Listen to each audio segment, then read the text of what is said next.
नमस्कार। तनु की ज़ुबानी चैनल में आपका स्वागत है। हमारी आज की कहानी है बुजुर्ग महिला। मुझे याद नहीं कब से, लेकिन जब से मैंने होश संभाला था तब से ही मुझे डॉक्टर बनना था। मुझे लगता था कि मुझे भी लोगों के दुख दूर करना है। सपना देखना आसान होता है, लेकिन उसे पूरा करना बहुत मुश्किल होता है। मेरे साथ भी यही हुआ, लेकिन ऊपर वाला आपके लिए कुछ तो प्लान करके रखता है। मेरे माता पिता जब मैं 6 साल की थी तभी एक एक्सीडेंट में चल बसे। उनके अलावा मेरा इस दुनिया में कोई नहीं था। मुझे याद है पड़ोसी की मासी ने कुछ दिन मेरा ख्याल रखा था, मुझे खिलाया, मुझे उस समय संभाला था जब मैं बहुत छोटी थी। वो शायद मुझे हमेशा अपने साथ रखती, लेकिन फिर जैसा कि मैंने कहा, ऊपर वाले ने शायद मेरे लिए कुछ और प्लानिंग कर रखी थी। मेरे पिता के दोस्त डॉक्टर थे। वो हमारे घर आया भी करते थे। जैसे ही उन्हें मेरे माता और पिता के बारे में पता चला, वो आए और उन्होंने मुझे गोद लेना चाहा। उनकी कोई संतान नहीं थी। बस फिर उसी दिन से वो मेरे पिता और माँ बन गए। मैं अपने आप को खुशकिस्मत मानती हूँ कि मुझे वो मिल गए, लेकिन इसमें उनकी मर्जी थी। एक दरवाज़ा जहाँ बंद होता है, वहीं दूसरा दरवाज़ा अपने आप वो खोल देता है।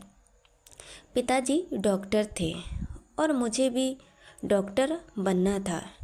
पढ़ाई लिखाई अच्छे से हुई और भगवान और माता पिता के आशीर्वाद और मेरी मेहनत की बदौलत आखिरकार मेरा सपना सच हो गया।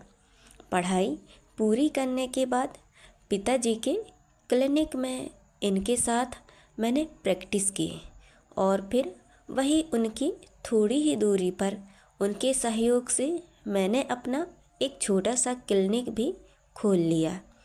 कई लोग आते क्लिनिक पर और मैं उनकी इलाज करके खुश होती थी। लेकिन पिछले कुछ दिनों से मेरे क्लिनिक के बाहर एक बुजुर्ग महिला आती थी। शुरुआत में वो आती थी, बाहर से ही मुझे देखती थी और चली भी जाती थी। मेरे क्लिनिक के सामने ही उन्होंने अपना डेरा डाल लिया था। महिला बुजुर्ग थी, अच्छे से बोल भी नहीं पा रही थी।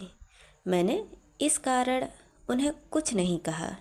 मैंने कोशिश की उनसे बात करने की और उन्हें बेहतर जगह ले जाने की, लेकिन वो नहीं मानती थी। एक दिन मैं शौक रह गई जब उन्होंने मुझे अभी कहकर बुलाया। इस नाम से मुझे मेरे पिता और माँ ही बुलाते हैं थे। किसी को शायद ही यह नाम पता था। मेरा पूरा नाम अवनी था। ज़रूर क्लिनिक के बाहर लिखा हुआ देखा था, लेकिन यह नाम उन्हें कैसे पता चला? कुछ 1 या 2 दिन मैंने सोचा, फिर मैंने बात को टाल दिया। यह सोच कर के शायद उनके मुंह से निकल गया होगा। वो वैसी ही कई बातें बड़बड़ाती रहती थी। मेरे आते और जाते समय वो बड़ी प्यार भरी नज़रों से मुझे देखती थी, लेकिन जैसे ही कभी मैं उनके पास जाती तो वो नज़रें चुराकर दूर होने लगती थी।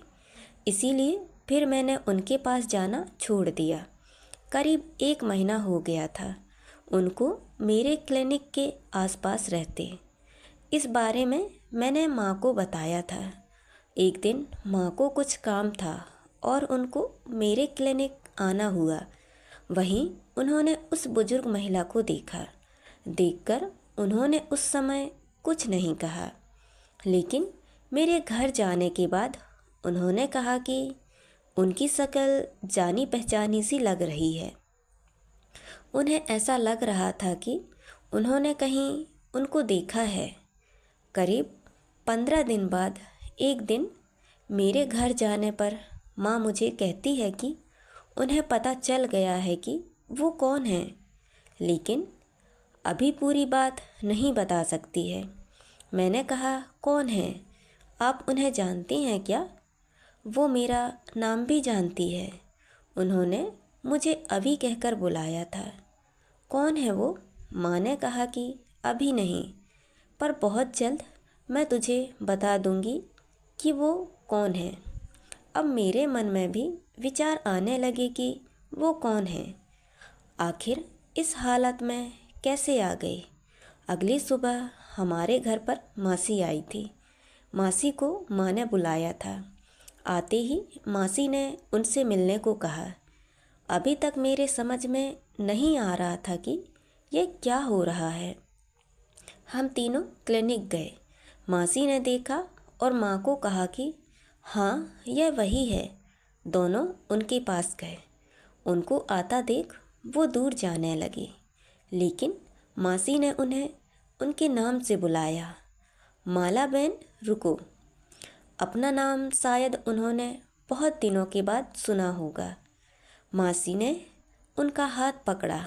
वो फपक फपक कर रोने लगी। मासी के कहने पर पहली बार वो क्लिनिक में आई। अंदर बैठी, पहले से अच्छी लग रही थी, बात भी कर रही थी, रोते भी जा रही थी, लेकिन मुझे अभी तक समझ नहीं आया कि आखिर वो महिला है कौन, जिसे मेरी माँ और बचपन की मेरी पड़ोस वाली मौसी जानती है।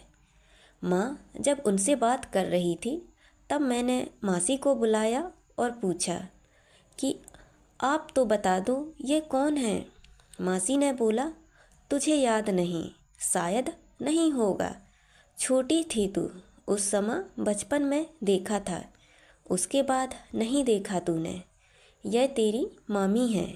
याद है जब तेरे माँ बाप गुजर गए थे, तब आस पड़ोस मोहल्ले वालों ने कहा था कि तुझे किसी रिश्तेदार के यहाँ छोड़ दूँ।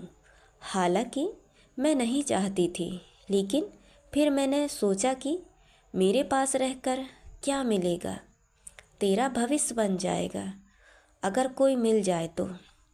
तेरे एक ही मामा थे, तेरे नाना का ज़मीन जायदाद सब था, लेकिन तेरी माँ ने अपने पसंद से शादी की थी, जिस कारण उन्होंने उनसे रिश्ते तोड़ दिए थे। जब मैं तुझे लेकर उनके पास गई तो तेरे मामा तो तुझे देखकर पिघल गए थे, लेकिन तेरी मामी ने साफ मना कर दिया कि हमारा इससे कोई रिश्ता नहीं है। तुझे याद है उस दिन मैं तुझे ले गई थी, मासी ने मुझसे सवाल किया। मुझे याद है, धुंधला सा। मैंने कहा, समय कभी एक सा नहीं रहता है। आज इनके सगे बेटा बहू ने इन्हें घर से निकाल दिया है। तेरे मामा के जाने के बाद इनकी यह हालत हो गई है। शायद इनको अपनी की हुई उस गलती का अब एहसास हो रहा है। बुरा समय जब आता है तब एहसास होता है कि कभी भी घमंड नहीं करना चाहिए। यह कभी भी किसी के साथ भी हो सकता है। इसीलिए तुझे ढूंढते ढूंढते यह यहाँ तक आ गई तेरे पास। मुझे पता था इनके बारे में, खोज खबर मिलती रहती थी। तेरी माँ को भी मैंने बताया था, इसीलिए उन्होंने मुझे फ़ोन किया था यहाँ आने को। उन्हें लगा कि यह वही है। उनको देखकर मुझे ज़रा सा भी गुस्सा नहीं आ रहा था। पता नहीं क्यों अपनापन पैदा हो गया था। उन्हें लगा था कि उनसे गलती हो गई थी।